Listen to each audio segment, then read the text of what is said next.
Hi, Sylvain from Bernina. Today we're talking about a special foot. It's an oldie goodie that's been modernized. Foot 53. A straight stitch foot, non-stick coating, and with a small and a big toe allows you to do even top stitching with different widths. So these three things combined mean that you can use this foot in tighter spaces. It makes it excellent to go around curves, and it is basically an all-purpose straight stitch foot when you look at it.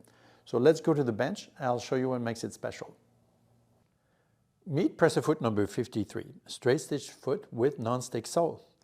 It is based on the old design with a small toe and a regular toe, which means you can get 1/8 of an inch top stitch or edge stitch almost on the right, and you can get a 1/4 inch top stitch on the left.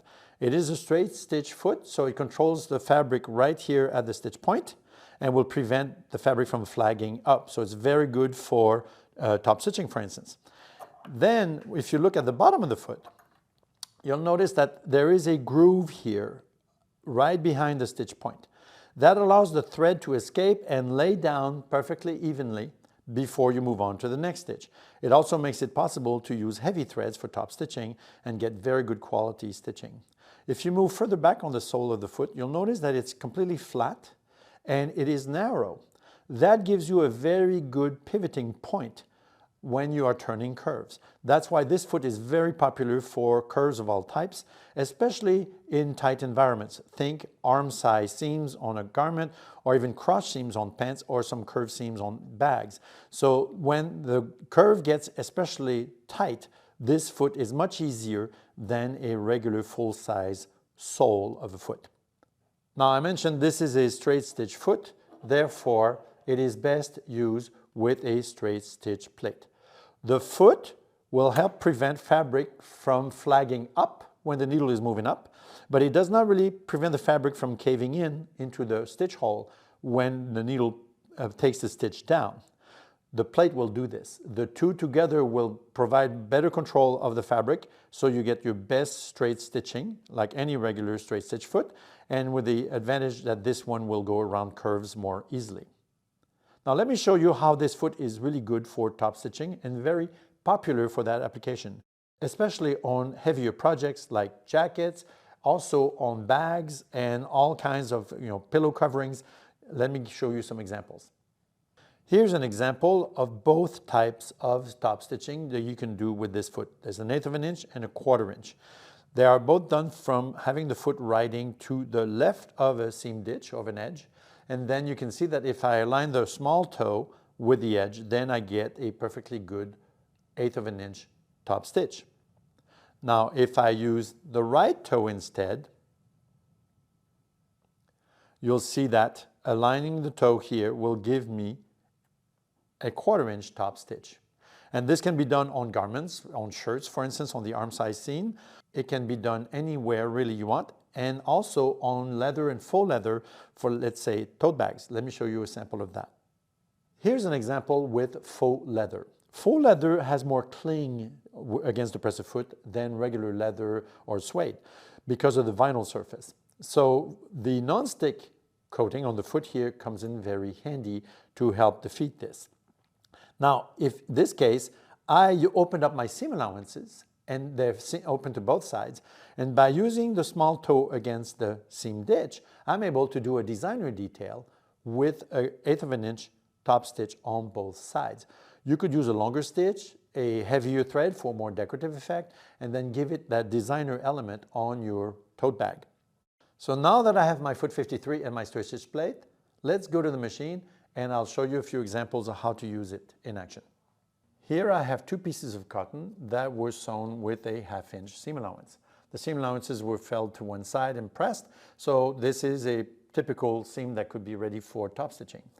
By using the edge of the foot at the seam line where the ditch is, then I can actually get an 1/8 of an inch top stitch with a narrow toe. And so I will proceed.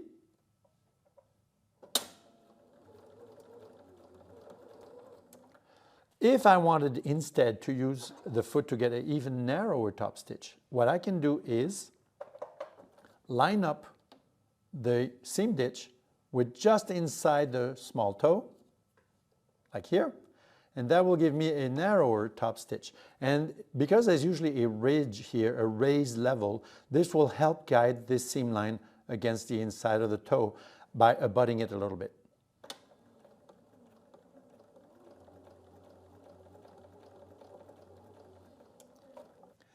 Here's the same two pieces of cotton with a 1/2 seam allowance felled to the side, and I'm going to be using the big toe this time to get a 1/4 inch top stitch. That means that I am following on the other side of the seam ditch. You notice that I'm holding my finger here in front to maintain a little bit of tension along my seam line. That helps follow the edge. This will give you a 1/4 inch top stitch, which is very popular on tote bags and on heavier projects. And you can use heavier threads. Since that little thread escapement under the foot allows those big threads to lie down properly, you'll get great results when you use this on bags and all sorts of projects. Here's an application where the non-stick coating on the foot will come in very handy. I'm using faux leather, which is vinyl surfaced, which can be very clingy under the foot. So when I'm piecing the two pieces together, there's no big deal, but a straight stitch foot will give you very good seam on materials that are somewhat stretchy and that may play games with the presser foot as you sew them.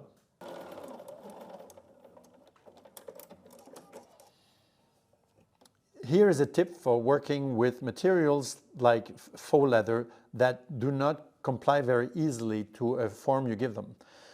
To train this material, you'll want to use either the blunt end of a point turner, or there are rollers available that are very good for this. In a pinch, you can use your fingernail to help train the material so that it will remember its shape for just long enough to put it under the foot. My seam allowances are now to the right, and I can put the foot along the edge of the seam and then start seaming. And here, the non-stick foot makes it literally a breeze to sew over this clingy material. So there you have it. Foot 53 is an update on an old classic.